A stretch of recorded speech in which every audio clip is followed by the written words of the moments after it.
I really don't have any complaints about aging, except retiring was a struggle for me. It was a huge vacuum. In a week, I'll be retired for a full year. And honestly, I didn't know what to do with myself. Like, I started working when I was 13 years old, delivering telegrams for Canadian National Telegrams on a bike. I haven't stopped working since. When you retire, you have nothing else to do. You're out of a job. You have a certain salary. You're used to a certain pace. I withered like a flower. A part of it, sometimes you contribute to that. Isolating yourself. I have not a lot of friends my age. Unfortunately, something happens. I don't like to use the term. When I think about our senior population, they're in a unique situation. I see seniors dealing with a lot of loss, and a lot of that loss can be from loss of health, loss potentially of identity when they retire, loss of friends, loved ones as a result of death in aging. And I think that when you have that much loss, you need to make sure they have some place to go where they feel welcome, where they can do some things that are interesting and fun for them. No, I can't stay home and just sit and do nothing. I like to be out there and meet all kinds of good people. Because when you're retired, life is not over.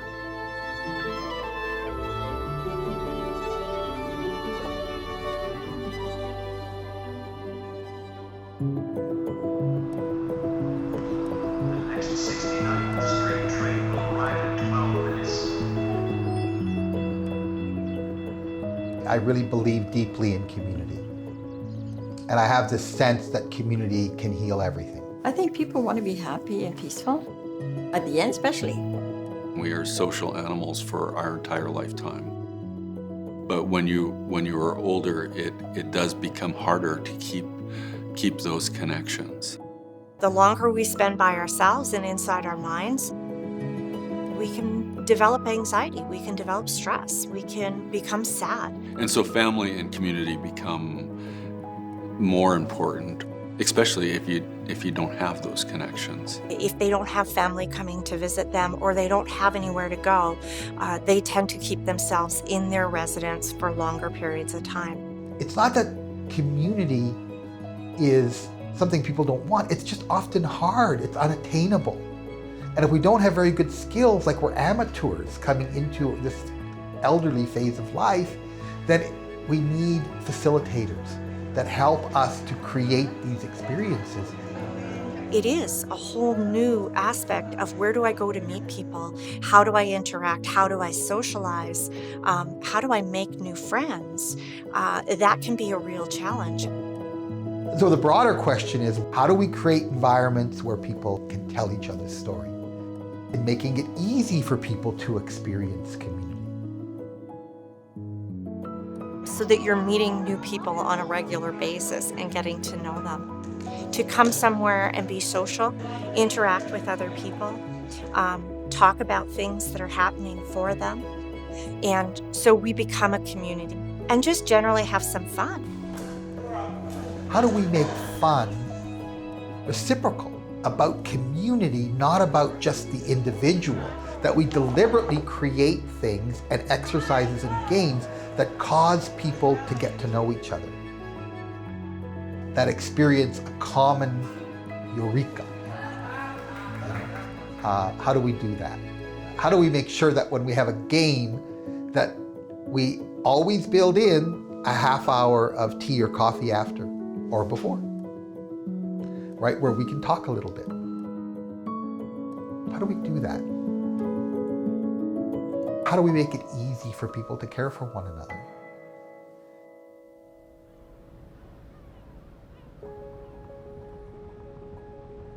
This building was actually the original Mount Royal College building.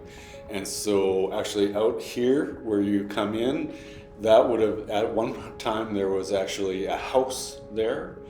And the original dean, or the first dean, was Reverend Kirby, and that was his house. And so that house is actually long gone now, and it's kind of a patio entrance area, but you come right in, and this is our boardroom. We do classes there, we do board meetings. Our reception area. We started in the Kirby Memorial Building almost 50 years ago now.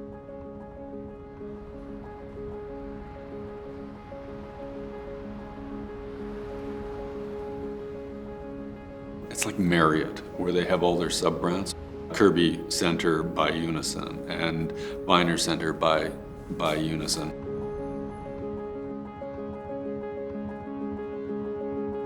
When we first started the organization, the founding board and the founding staff were largely about reducing isolation for seniors, but also lobbying and advocating for seniors' issues. The mission statement, paraphrasing, is to help seniors live as well and as long as possible in the community.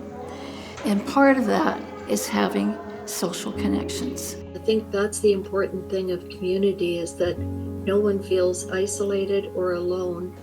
It was pretty clear that creating environments and programs where people could have fellowship and meet new people and so on was pretty important. And so we developed over the years kind of a full spectrum of every type of class you could want. But as each demographic or each age cohort of seniors kind of moves into the 50 and 60 and so on, you're constantly needing to create new programs. Watch me go. Now we do grief workshops here, we do support groups, we do all sorts of things. We have counseling students come in and do free counseling for seniors. And so you are reducing isolation and you're building community. It's very much a community experience. I've always been a community person. I love doing this. I've always volunteered. And teaching ESL is something I can do. And I have a policy, I only do stuff that's fun. 1, 2,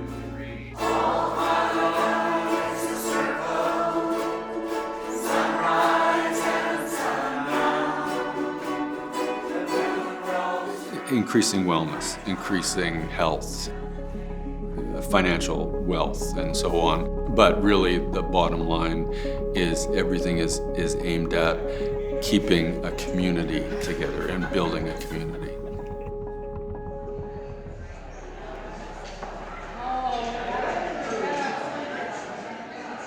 Kind of all the classes and activities, the crib, the Spanish, the whatever, kind of leak out into kind of the cafe or the bistro area. This is our cafe, and so we have a commercial kitchen in here.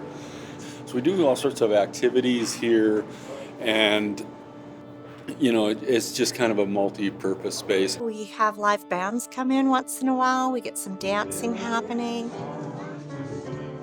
We also provide a lot of social and more charitable programs for seniors as well out of that space. It's not a small operation, you know, and it depends on the volunteers. I've been a member of Kirby since 2017, and in 2019 I was a little more comfortable with classes and things here, so I began to be a volunteer.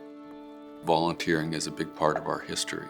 And we have a lot of younger volunteers for sure, but we have a lot of seniors who are not only members or participants or donors or whatever, but they're also volunteers.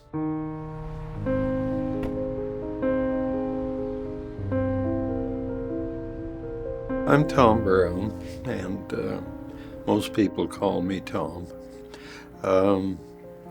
I retired last October at the age of 81, and found I wanted to still be useful. My daughter, she said that they refer a lot of people to Kirby Center, Their need at the time was in the Owl, the gift store, and they asked if I'd like to do that, and I said, sure. People come in, I make sure I make contact in some way. Even if it's to say, may I brush past you here, or can I help you find something? And frankly, if they say yes, I want thus and so, very often I have to say, well, let's look for it together, because I have no clue where it is. Sometimes, on occasion, people have told me very, very private information from their past. And at other times, it's just light and breezy. And yeah, great store, love coming in here. And then when they find out that I'm just there on Friday, often they'll come back on a Friday. Yeah. Right now, as a volunteer, I'm a woodworking shop monitor. In other words, members of the Kirby who wish to use the shop to work on their projects, we're here to help them out to make sure that they operate the machinery safely. Very important. And once they know that, it's a fun place to be. I'm 73. I'll be 74 this year, in the last day of May. Yeah, we have customers that comes along. We have walk-ins that want something to be built. Not everybody has the experience to operate the machinery. And we do build things for some customers at a reasonable price. I feel very comfortable because I'm the type of guy that likes helping people, working together with people, with the community.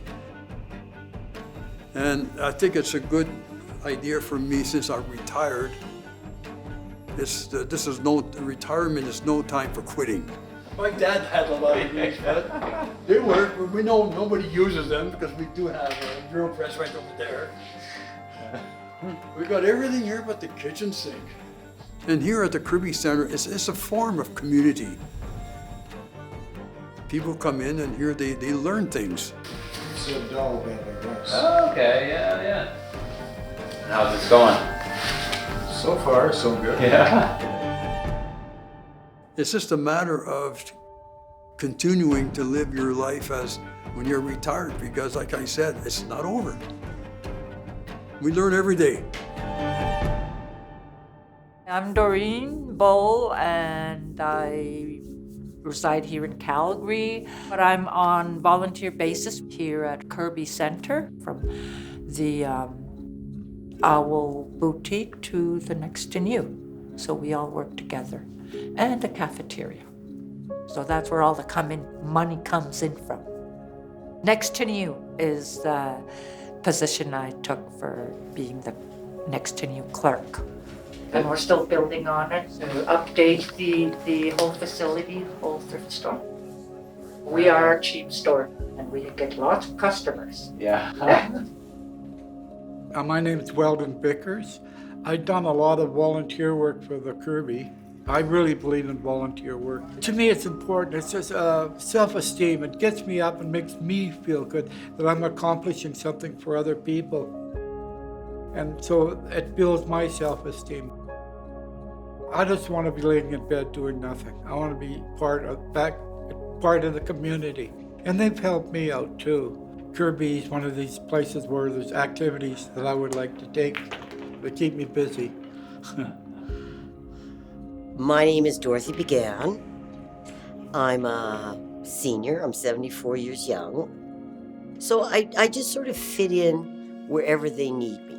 And I love it. So it's become my mainstay. It's, the people you meet here, like the bread market is Tuesdays and Fridays. I just hang out in the line so I can meet people and talk to them, and I get my loaf of bread at the end. It's the camaraderie. I mean, you share stories, and everyone's got one that's, walking my shoes. Between the giver and the receiver, we each have a story. And you create the space in which the heart opens, right? The ears open. You start to listen differently because you care. The power of the story. Oh.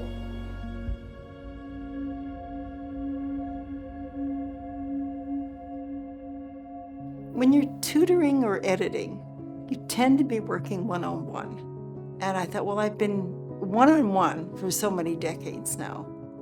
I should get out there. And this has allowed me an opportunity to get involved with people I wouldn't normally meet up with. And so it's brought a joy I haven't had, actually, since I was in university. You do see people in our cafe, and you see relationships form. Our line of work, you have to create or facilitate those opportunities. I love the participants of the class. We've become friends now. You form a bond, knowing that I've done something for somebody that was meaningful. What does it mean to be a neighbor? If we value community, then what is our role, and what is your role as an individual in reestablishing the value of community?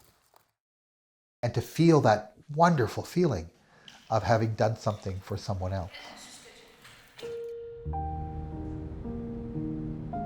My name is Carol Townsend. I was diagnosed legally blind at 18. I got cancer 5 times. I've been in Calgary 4 years now, and I volunteer at the shelter, the Kirby shelter. I don't really have a role. I just go in with my service dog, Eddie, and he and I go and spend Tuesday mornings with the clients, just enjoying their company. We have coffee, we chat. Oftentimes they spend lots of time with my dog. Some of the girls have even laid on the floor and rolled around with them for an hour.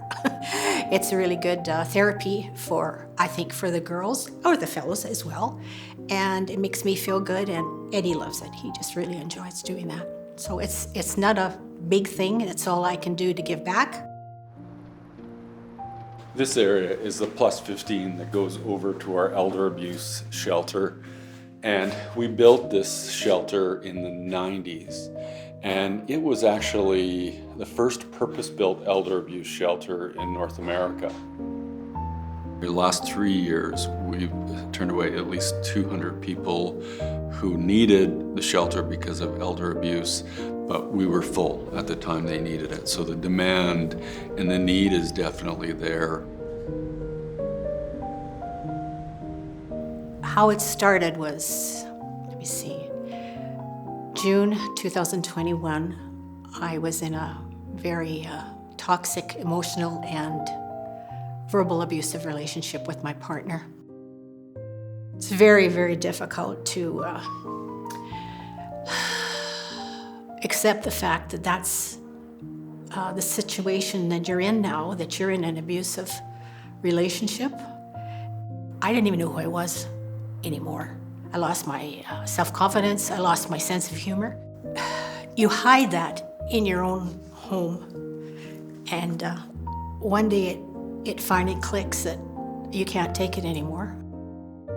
Within a day of me speaking with the people down here, I was invited in as a client. I would never have thought as a grandmother that I would ever land up in a shelter for people that are suffering from abuse, elder abuse, physical, mental, whatever. I never thought I'd ever land up in there.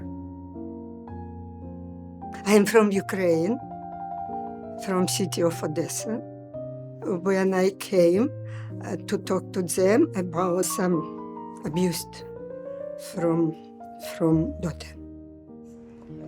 This is the reason I'm here, because I cannot be anymore with them. I'm now 1 year, exactly 1 year here. I spent the whole summer here, and it was amazing. I would never have made it without the help and the understanding and kindness of the people that work there. warmth, homey feeling, so much compassion and counseling. It's a huge transition, and they're there to help you go through it. And you leave with much more confidence and understanding of how to cope with a brand new life. I became really close with all the staff at the Kirby shelter. Now they're my family. Like they're all just, they're my friends. And friendly. And I told a few time later, you're my family. Oh my gosh, that's fabulous.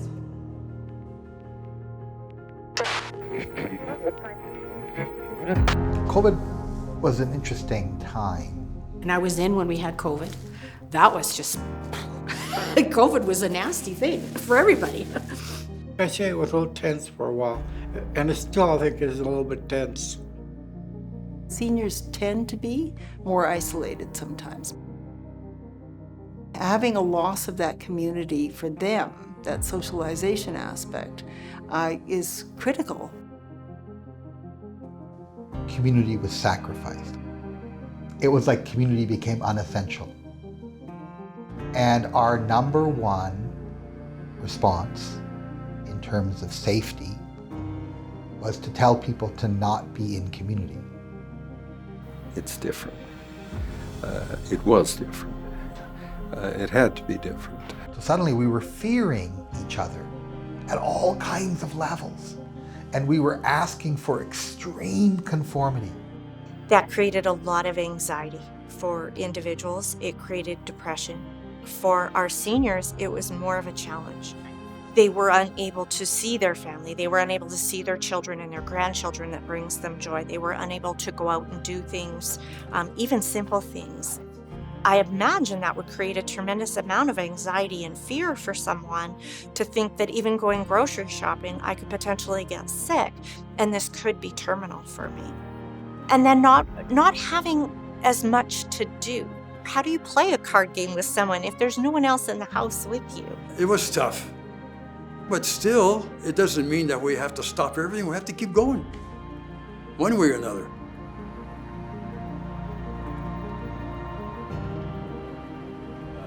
We had this is actually our Zoom room. Now this used to be a storage area, but because of all the online stuff we're doing, and we created a Zoom room where it's like a podcast room where we can do Zooms and podcasts and so on. And a good portion, usually most years 40 to 45% of our revenue comes from what we consider earned revenue. We sell advertising to, and in March 2020, like mid-March, all of that went away overnight. And so our whole business model had to shift so that we could survive.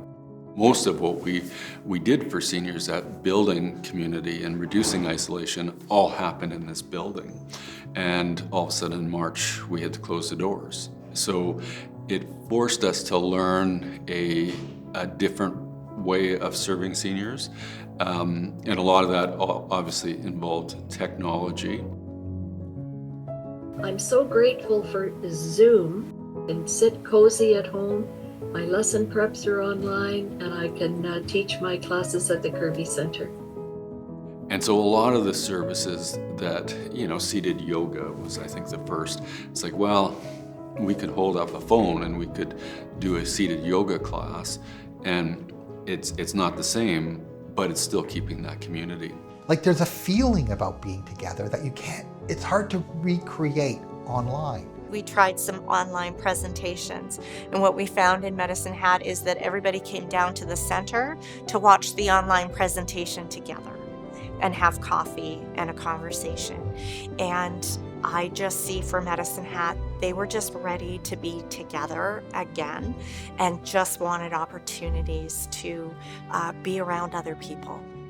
That's kind of the challenge for us now, is how do you go back to running in-person classes and courses and groups, but also keep up that Zoom community is a bit of a challenge, but I think the lesson for us is this digital, this streaming and Zoom-based community is actually a way for us to keep connected to seniors for another decade or more than we might have otherwise.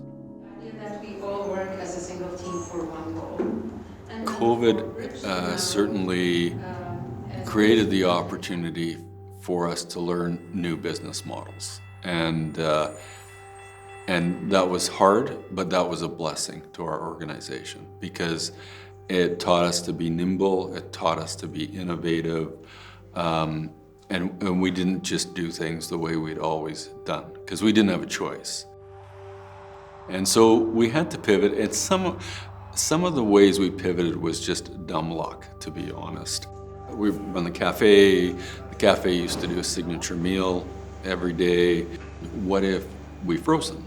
And what if we got a bunch of volunteers and we started delivering them to seniors at their home? It wasn't long before we delivered 10,000 meals, which seemed inconceivable to us at the time. But getting into this outreach made us really realize how big an issue food security was. We just started applying for grants and started trying to get donations to essentially build a food security program. So frozen meals was part of it. We'd had a grocery delivery program for low-income seniors for many years. And then we just started doing food rescue. The bread market was part of the food rescue program that is expanding here. And it is an absolutely wonderful experience. We get bread from Cobb's and from Safeway and Starbucks, and we get a lot. Like we get 200-300 pounds of bread, plus we get soups, granola bars, all kinds of other stuff. With the bread market, it's a social outlet, someone to chat with, people chatting in line as well. Some days you have people literally wrapped around the building, but it creates the social connection, it creates a meaningful activity. It's good to see our regulars, just so much fun. And it's been working really well. We've been getting a lot of food to a lot of people. Now we're making meals for seniors. You know, early in COVID, we would do this thing where our chef would essentially teach people how to prepare meals for one or meals for two in our kitchen. A part of the deal was while they learned to make these meals, we would have them make so many for themselves. Each of them may on a Tuesday or a Wednesday create 20 meals, but they would also create 20 meals for a vulnerable senior or a shut-in senior. We put out about 100 to 150 hot meals a day, and then we subsidize those meals as well for low-income seniors. We looked at this and we thought, we're onto something here. This program is actually creating a lot more than just how to make a meal. It's creating purpose. So in a lot of ways, from what we do to support seniors, it completely changed from a model based in a building to, at parts of the last 2 or 3 years, 100% outreach, us going to where seniors were. In the seniors serving sector, we are all grappling with the same problem. We are all trying to do a lot of the same outreach. But none of us had the manpower we needed, so it forced us into a situation where to reach out, we had to work together.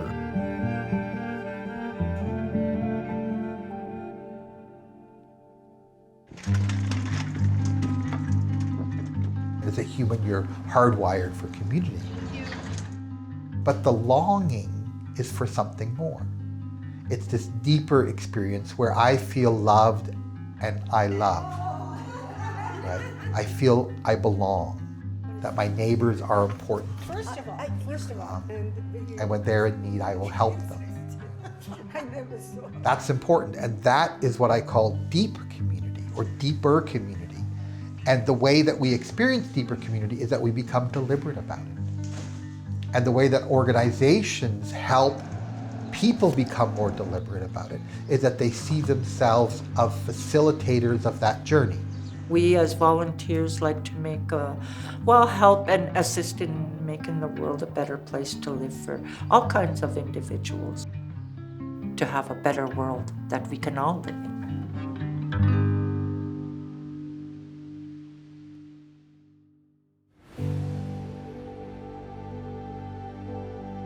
Any studies of older adults, if you ask them, where do you want to retire to, or where do you want to live as you age, 80, 90, 95, whatever percent will say, I want to live at home. We don't have enough supports so that people can live at home. We want to support them to stay in their homes because we know that that has a huge impact on their mental health as well. If you've lived in a home for a long time and you have to move into a facility, that's loss of independence. It's loss of a common, safe place for you. So if we can prevent that loss, we can improve their mental health as well. I think for an organization like ours, we very much need to shift into seniors' communities and home. And so we are redesigning our services to go into seniors' homes and figure out, well, what is that thing that if that one thing wasn't there, or if that 4 things weren't there, you wouldn't have to go into long-term care or a lodge or whatever. And sometimes those things are very simple things. We have volunteers that do snow removal and grass cutting. If that's not something they're able to do, Simple things that it's like, well, if we got you somebody to shovel your walks or clean your eaves trough or whatever, that would cost way less than a long-term care bed costs. Those individuals would be much happier and much fewer tax dollars would be spent. I would like Unison to be available to all seniors. I want us to support the entire community. I have big dreams and hopes. I think it's just a matter of meeting people. Like we say, we're not alone. The world never leaves you. Even if you try to shut yourself out of it, you're always drawn back to it. And so that's why it's important to me to be here and to do something, to contribute, give back. It's a sense of connectivity. When you have a certain involvement, you have a certain ethical responsibility. Like I'm accomplishing something for the society I'm in. It builds my self-esteem, which is important for everybody. And that's one way of doing it when you get old. We can have a lot more fun, more joy. Yeah, relationships is key, right? This center represents who we really are. I mean, vibrant, still a part of the community, still contributing. It's a fabulous place. I think Calgary doesn't realize that we have a gem here. I've not encountered anything like it. This place has meant a lot to me. It's a magical place. 1, 2, 3, 4.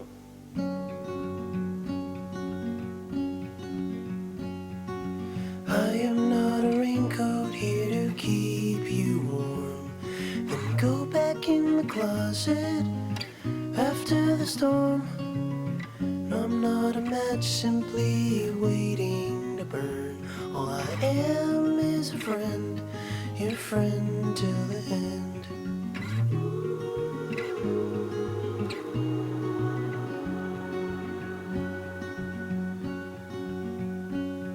I'm not your impression of a city you wish you loved more than everything you gave for it. And I'm not here to criticize the risk. All I am is a friend, your friend till the end. All I am is a friend, your friend till the end.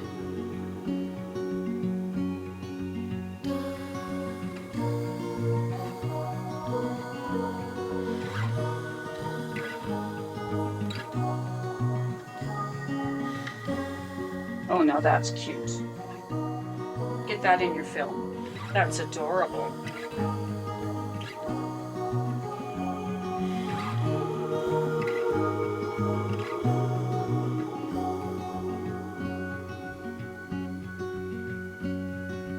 I am not a witness here to call you in for the things that you done or the thing that you did. And I'm not the shadow of anyone you've been. All I am